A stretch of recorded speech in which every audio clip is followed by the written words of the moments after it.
Welcome to the Arc of Justice on Brookline Interactive Group's Big TV. I'm Eric Hyatt. My guest this week is Stephen Gresham. Stephen is the faculty director at Down Under Yoga, everybody's well-known yoga studio at the corner of Carlton and Beacon in Brookline. Stephen is also an adjunct professor and a counseling psychologist. He's here to speak with us today about the intersections of mental health, yoga, and anti-racism. I'm really looking forward to hearing what he has to say. Please welcome Stephen Gresham. If you could just please tell us your name and your first connection to Brookline. I appreciate it. So my name is Stephen Gresham, and when I think about Brookline, I immediately go to the Stop and Shop that is is somewhere. I think it's near Harvard Street. I Googled it just to see if it was still there. And my mom would take us there, as well as there used to be a Carvel ice cream cake shop. There sure did in Brookline Village, yes. And so my first connection to Brookline was the Carvel cake place or ice cream place and the Stop and Shop. So did you grow up nearby? It sounds like you grew up in the Boston area. I did. So for the first, up until middle school, grew up in Roxbury, and then my parents moved to Milton. But almost my entire family's in Boston, and so periodically, we would find places to go and things to do. So I grew up here. Oh, that's sweet. Well, yeah, that Carvel was definitely part of my childhood as well. It's the ice cream cakes, astonishing, right? You got to have Cookie Puss and then like Winnie the Witch and Willie the Whale. And yeah, the Stop and Shop is definitely much beloved here. It's one of the few places left to get inexpensive food in Brookline. You know what I mean? Where people can actually shop and it get just a full. Interesting. It does, right? Yeah. It kind of has a 1960s look and feel to it. How about more recently? I know that you've been connected to Brookline in a few ways lately. You want to tell us a little bit about that and. No, great question. So I'm currently the faculty director at Down Under School of Yoga, and one of their locations is in Brookline. And so I get a chance to make my way down to the Brookline studio and to be able to meet people and to feel the vibe, which is Brookline. And so I spend a lot of time down at that studio. Fantastic. Tell me about your yoga journey in the first place. How did you begin such a thing? It's interesting to call it a journey because it absolutely was. It was a couple of years ago. I think it was way back in maybe 2012 or 2013. And a friend of mine took me to a yoga studio. And it was something to do after work. We're both psychologists, and so it was a way of decompressing, and we're both fitness enthusiasts. And so this was just one thing for us to do. And it was something I had never heard about or never saw as a part of just something I could see myself doing. And so we went there just as something to do, and it was interesting. And it started out as fitness. And what I found is over time, it was much harder than I had anticipated it to be. And so it really started out as this fitness journey, a different way of stretching that was a counterpart to just running and lifting. But then it became like an opportunity to be able to spend more quality time with myself and to be able to think and to excavate those things that, cause self-doubt. And so yoga became much more of a me time and a way of building a stronger sense of me. But it started out very much as a fitness journey that we went on a whim. So it's funny, we have a lot of different kinds of people in Brookline that do yoga. We have seniors that like to do it as part of the senior center.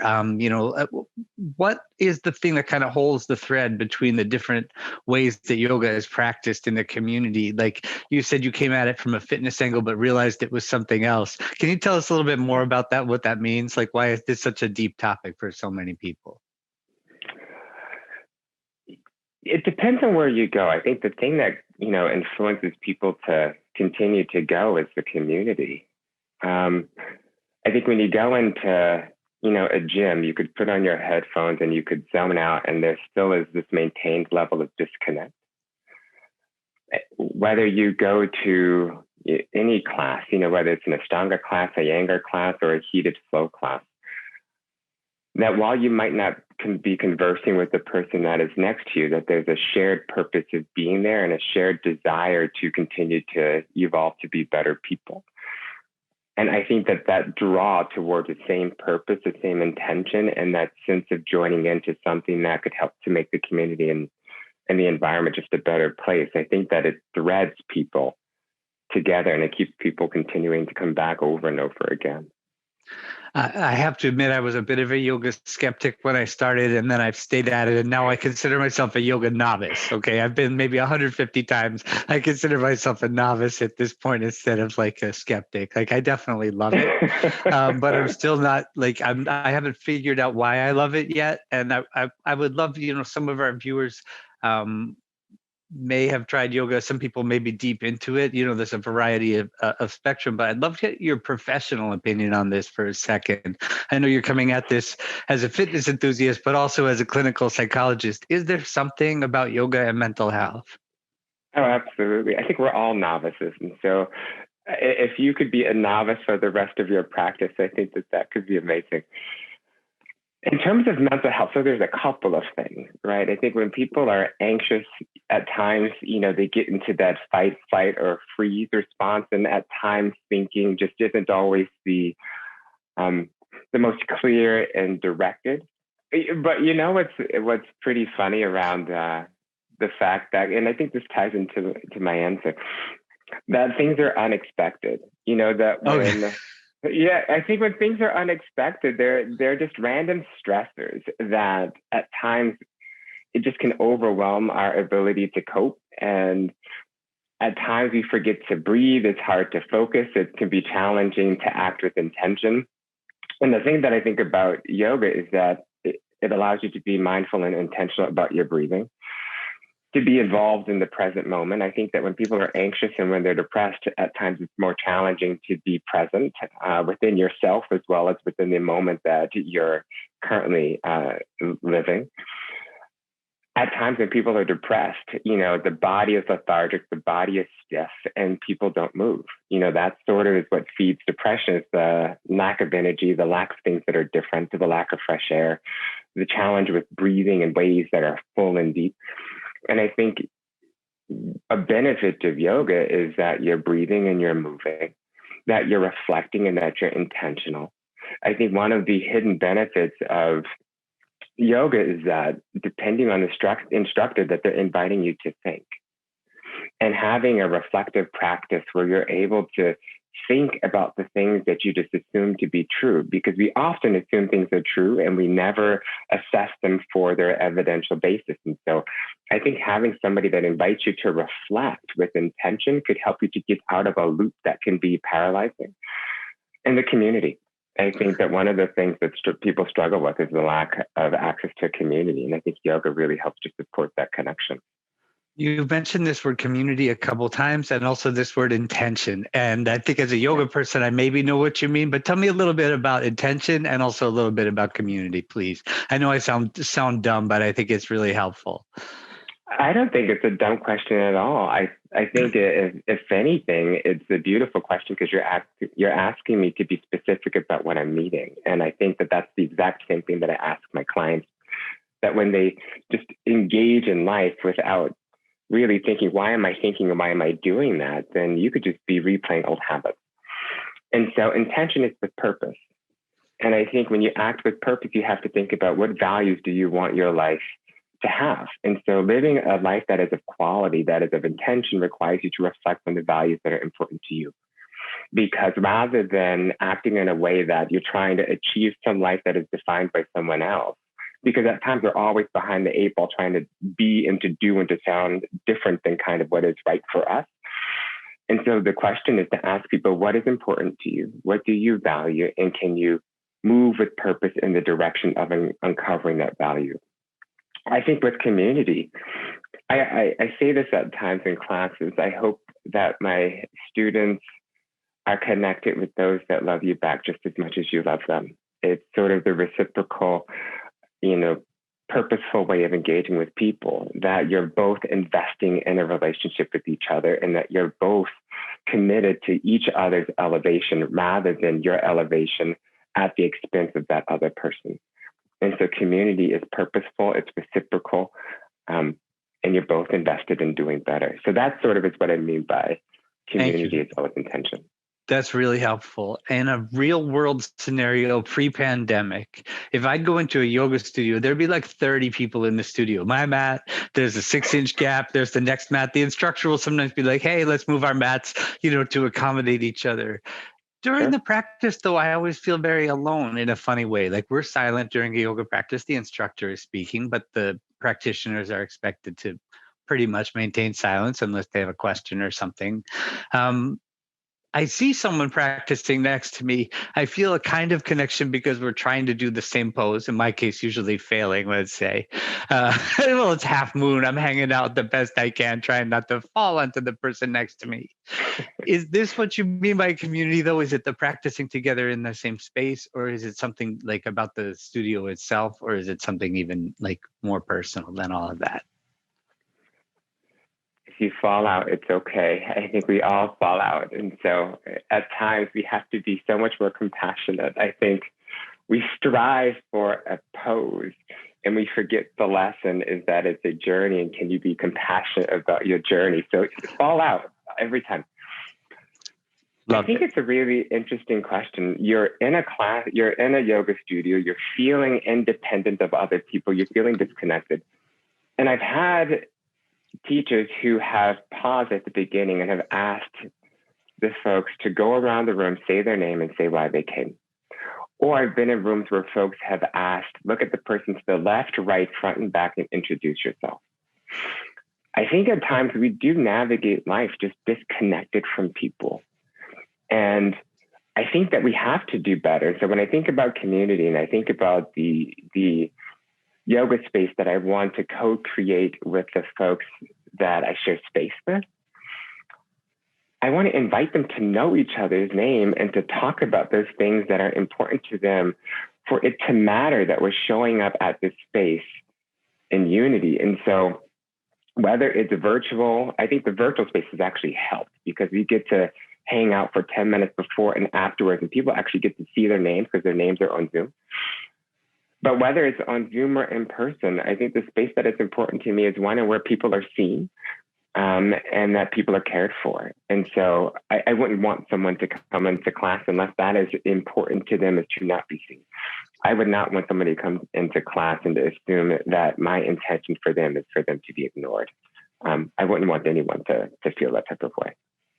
Got it. So it sounds like you as a yoga instructor and practitioner and leader and staff developer are focused on this issue of what kind of experience is being created.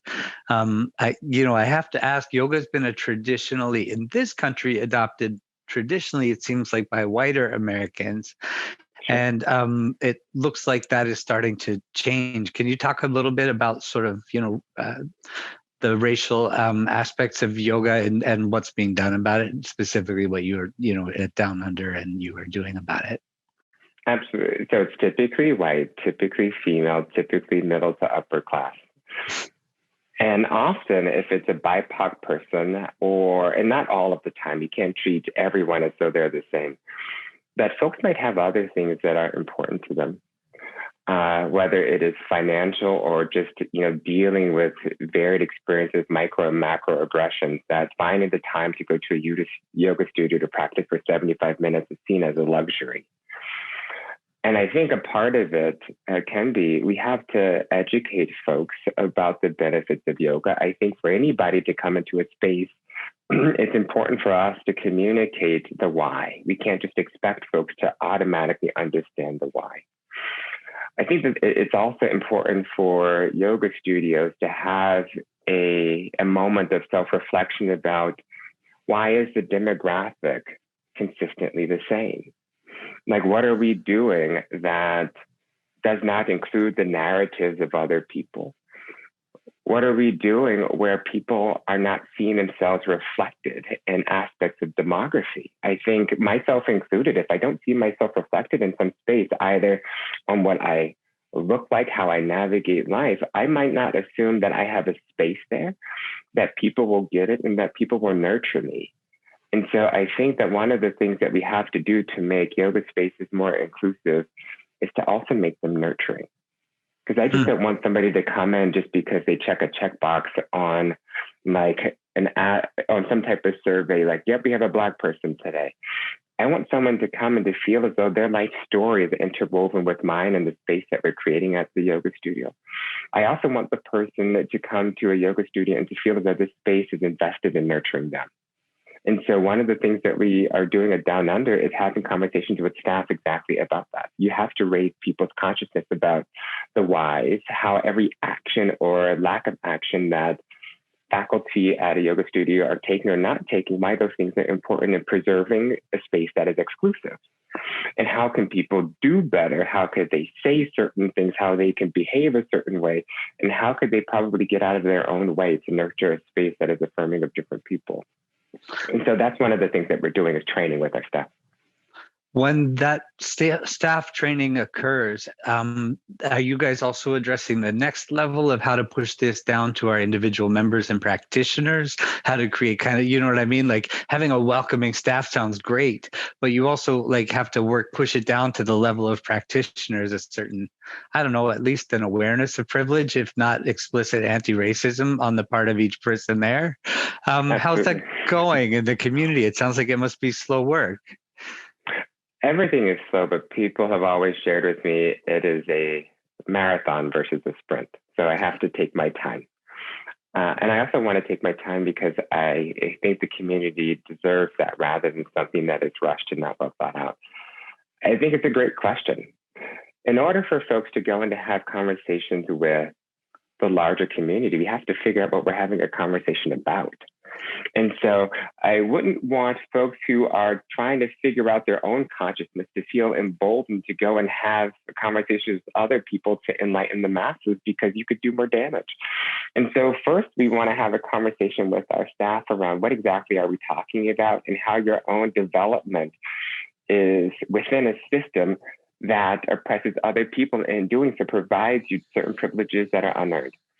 We do then create spaces within a community. We have the Accomplice Circle, which is free, because I wouldn't want cost to be a reason why people can't come to important discussions. And so we've made this a monthly offering that is free, where the community, whether you are a regular member at Down Under or you heard of us from some social media post, that you are welcome to come and to participate. And this becomes a moment that we come together where you're asked questions to reflect about your own development, to reflect about systemic inequity and how you might benefit from that and how you might preserve it and then replicate it in your own practice.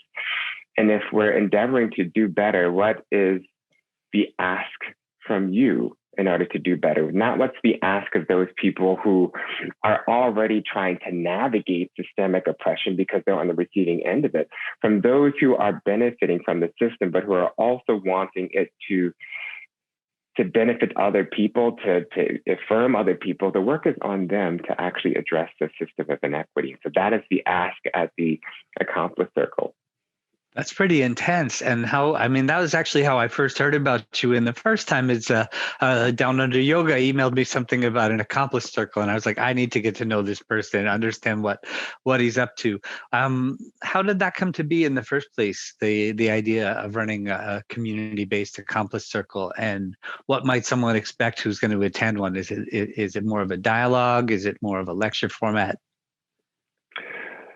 So how it came to be was a thirst for wanting spaces to be affirming. And whether I'm leading a class or attending a class, looking around, and there might not be many people who look like me, and wanting folks to experience, or at least have the opportunity to experience the benefit, whether people choose to continue or not is of their choosing. But wanting a space to be seen as I can go and I can exist there, because I remember what it was like to go to my first couple of yoga classes and to wonder about, am I being looked at, judged, critiqued, evaluated in a way because of how I looked? And that is the lens with how people are sort of integrating me. And so the Accomplice Circle came up out of a desire for me to want to create a space that is inclusive and nurturing. And I am just hungry for conversation.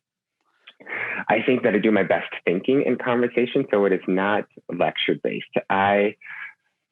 I'm not the holder of all knowledge. I think that when we show up, we all have our own experiences, and that wisdom from that experience can contribute to a larger conversation. So if people were to come to an accomplice circle, what they get is a reading. They get a reading or a video that they have to watch ahead of time. And then when they come, folks are broken up into small breakout groups of about 5 or 6 people, and they have to unpack questions. And so certain questions, like one question, for example, this past week was, why might some deaths resonate more than others? And I think what came up in that conversation is that we sort of systematically dehumanize a group of people. And so when we hear about the death of trans-identified people, Black trans women, it might not sort of hit us as deeply because we dehumanize folks and we ignore the realities of their life. And so we don't think about it. It doesn't hit us as hard. And so how do we work to elevate our own consciousness? So people are asked that type of question. Other questions might be, well, when is the first time that you've observed a racist act? What didn't you do and what held you back? Because often shame and guilt hold people back. And what is the cost of shame and guilt? And one of the conversations that might come up in Accomplice Circle that we had a couple of months ago was, I'm prioritizing my comfort. I'm unwilling to be uncomfortable, which is necessary for progress, at the expense of someone else's wellness. And so we have to put that together. You want to be comfortable. You don't want your life to be disrupted. But in doing so, you are watching other people suffer. And so if you want to do better, you have to sit with that discomfort, and you can't prioritize your own comfort.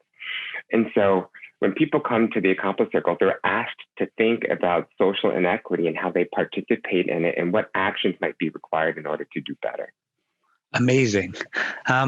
What types of actions might people like commit to taking after an Accomplice Circle? What's one example of what an action someone might commit to taking? Speaking up.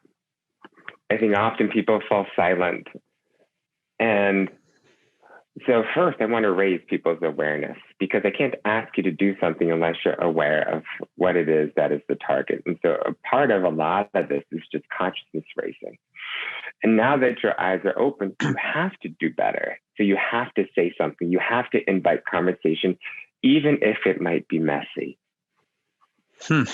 That's got to be really difficult in an environment, especially where people have economic privilege in the first place in the yoga world. And you said they have a kind of, I don't even know what to call it, like time privilege of having 75 minutes plus the commute time to and fro. And in my case, time for a shower. So, it's a couple hours of your day to go get a really good yoga practice on. Maybe it's less during the pandemic. I actually wanted to ask you about that. I hadn't thought about it before, but has the pandemic impacted equity in both positive or negative ways in the yoga world? I mean, it's a great question. Has it, in what way has it impacted inequity? Yeah. Well, yoga is still expensive. Got it. And so whether you're paying for a class that is live or live stream, it is still expensive.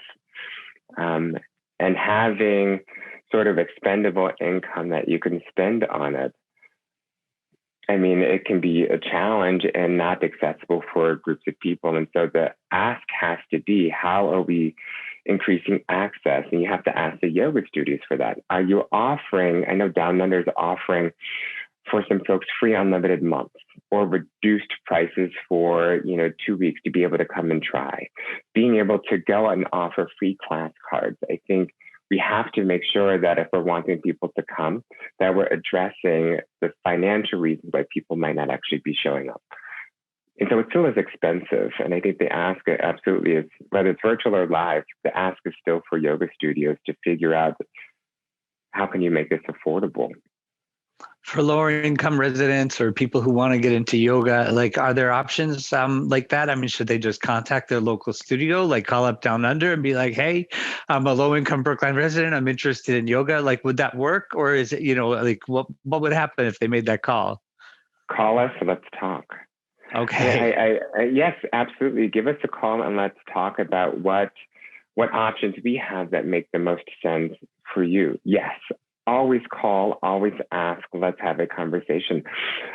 I think that that also is one of the things that I would encourage many people to do is that whatever studio you go to, whether it's cost or race and ethnic demographic, gender identity, or sexual orientation, given that those issues are important, call the studios and invite them to discuss with you what are they doing to address that problem.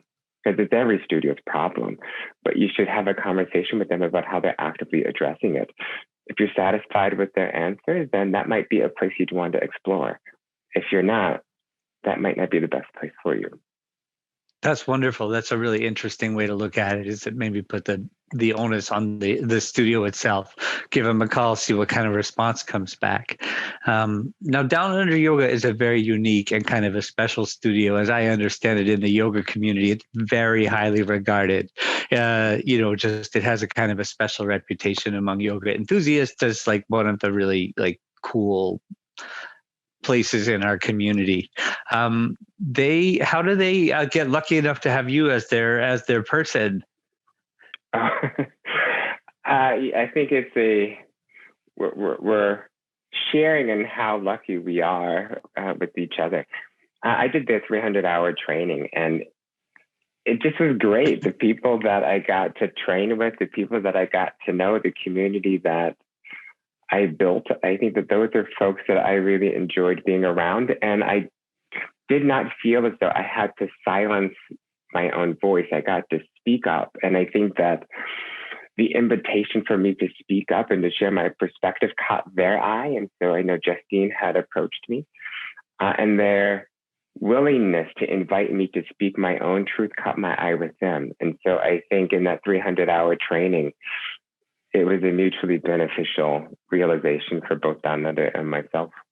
So it sounds like as you became a yoga instructor, you were also able to become this part of yourself that speaks out and advocates and helps them, I don't know, advocate or express themselves more clearly or ask the right questions about yoga. 300 hours is a lot of time to spend like learning to be a yoga instructor. It's long. It's a year-long journey. And I mean, in other parts of my life, I am very much into developing practitioners that can nurture diverse and an ever-growing diverse population of people accessing care and wellness. And so that is very much at the top of my mind everywhere I go.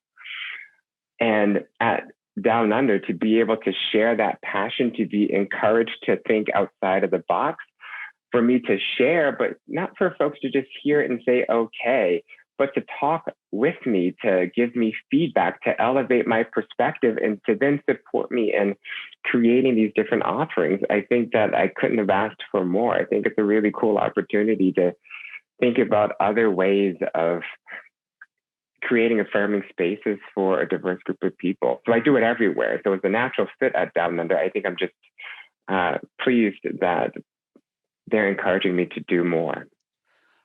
I'm glad we've been able to talk about yoga quite so much during this call. It's been great because like I think it gives our viewers some context. But I do hear you alluding to being a kind of a practitioner in other areas of your life. I want to make sure to give you a few minutes to let us know what else you're doing outside of the yoga world. Oh yeah. So in other parts of my life, so I'm a counseling psychologist, which is a little different than a clinical psychologist, but both have, I mean, it's a little different. But one of the benefits of counseling psychology is that there's a prioritization about multiculturalism and cultural humility. And so even in my own clinical work, when I'm helping to support people's wellness, it's taking a contextual approach with this awareness that the environment creates conditions where people's wellness is compromised. And so I'm always mindful of that. And when I'm working with up and coming clinicians, it's thinking about the environment that people are growing up in and how that contributes to people's wellness, as well as how it could be a resource for resilience for people to move through any type of difficulties that they're experiencing. I'm also an adjunct professor, and so I teach courses on counseling LGBTQIA plus folks. as well as, helping folks to think about their own clinical skills at a just foundational level, but whether it's that or courses that are a bit more advanced. Always my focus is helping people to think about whether I'm sitting with someone in the room, thinking about that whole person, not just a person that is void of any other parts of their life. How do you incorporate that whole person within that room?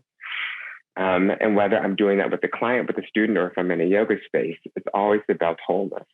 That person comes with so much history. How can you invite that into the space that you're sharing with them? Did you always feel this way as a young person, that there was something about wholeness that interested you, or like, about mental health? What drew you to this type of work in the first place? It's a desire to help. When I was growing up, it was either three things. I wanted to either be a doctor, a lawyer, or a psychologist. It was always one of those. And then slowly I just chipped away at them. And I landed on psychology partly because I love people's stories. And I think if you sit and you listen to someone's story, there just is so much richness. And there's something that you benefit from personally by hearing someone else's story and thinking about what it takes for that person to share their story with you.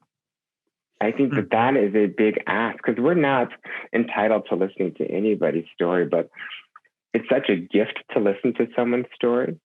And then to think about how I can help them to use the resources that they have to uncover their own potential.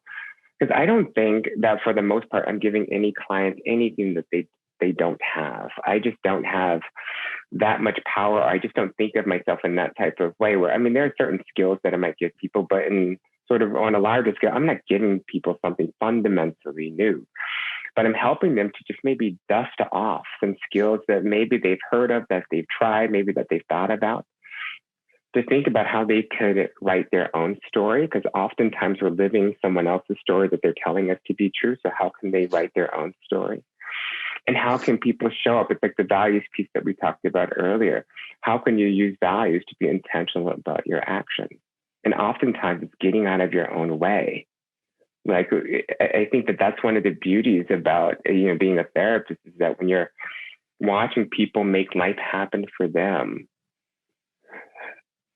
that there's a sense of, like, I don't want to say gratification, because that just isn't the right word. But I know that there's a sense of joy when you witness somebody to finally make life happen, because you know how hard they've worked. And you want that for everyone. And I think that it feels good. It gives me a sense of purpose. And I think that everyone wants a sense of purpose. And so being able to share that with somebody else, it's an indescribable type of feeling.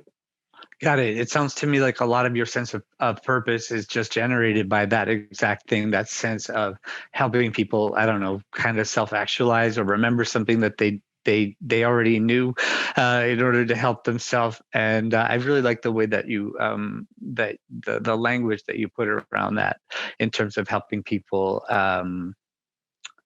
I don't know, access skills that maybe they already have but have forgotten, rather than thinking about it as granting them magical new powers, helping people unlock existing powers in both the yoga realm and the therapy realm. I want to be respectful of the time we'd set aside today, and also the time we're allotted. But I want to ask, is there anything that we didn't cover that you definitely wanted to talk about today? Yeah, I'll keep it brief. I think that one of the things that is important, whether it's yoga or in any other parts of life, that I think that we have to be mindful about how, because that sort of is how we became connected, as the accomplished circle, and think about systemic oppression, about how environments can be toxic and that people can take that on or be impacted by it in a way that compromises their own physical and psychological health. I think that oftentimes when we're aware of this, the ask is, well, what can those people who are hurting do more of? And whether it's the accomplished circle or Down Under will be unfolding, this new offering, the Fire Lounge. The ask is for those who most benefit from any system is, what can you do to address the system that prioritizes you at the expense of other people's wellness. And so I think that that is just the one thing that I really want to just drill home, and whether that is in our conversation or any other space, is that the onus of creating an environment that is affirming for everyone is to be aware of what actions are required of us in order to make that a possibility. So we can't be complacent. We can't sit in our own comfort, because we know that sitting in our own comfort might come at the expense of someone else. And so I think that sort of is the final thing that I probably want to drill home. Thank you. You're really bridging a gap here, and an understanding gap, kind of an intellectual gap, but also a gap of heart. I think people in yoga studios mean well. I think they care. I think they do. You have the right starting point. Someone who's come into a space like that wants to learn something about themselves. I think it's a fantastic place for you to try to grab people and and say, well, you're here because of a lot of good reasons, but also there's privilege behind that maybe you haven't thought about. So while we're going to have a great experience, we're also going to think about this from the perspective of inclusion. And for me, like this is a really different way to talk about yoga. I've never had this chat about yoga with anybody before. Well, And fantastic. Yeah. So you've opened my mind. You've given me some Yeah. new language and skills, and I hope that our viewers will feel the same way.